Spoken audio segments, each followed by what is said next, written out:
Last Tuesday, we observed the anniversary of the adoption of the Constitution on September 17th.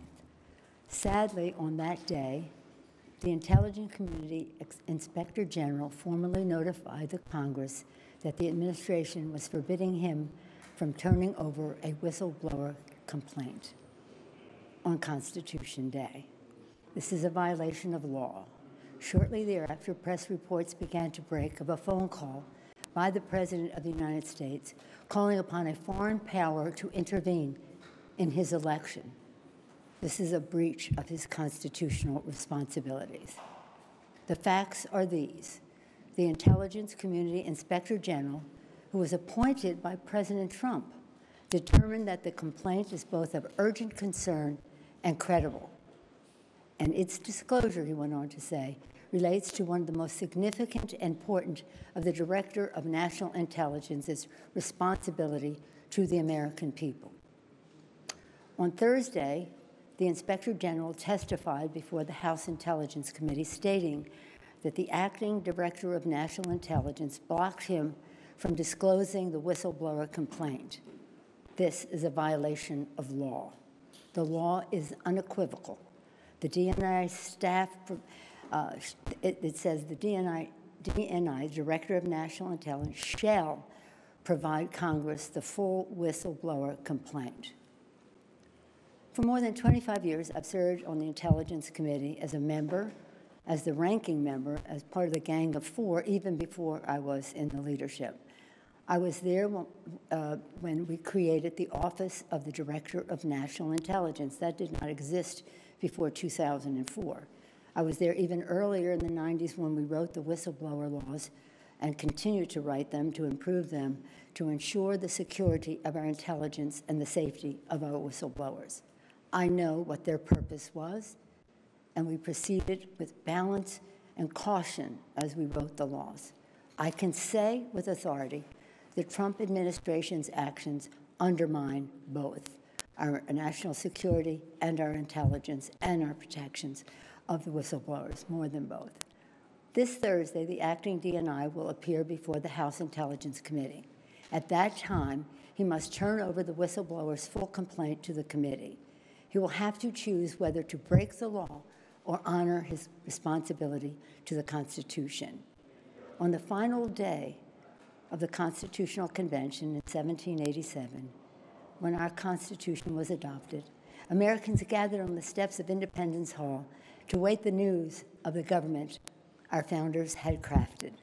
They asked Benjamin Franklin, "What do we have, a republic or a monarchy?" Franklin replied, "A republic if you can keep it." Our responsibility is to keep it. Our republic endures because of the wisdom of our Constitution, enshrined in three co-equal branches of government, serving as checks and balances on each other.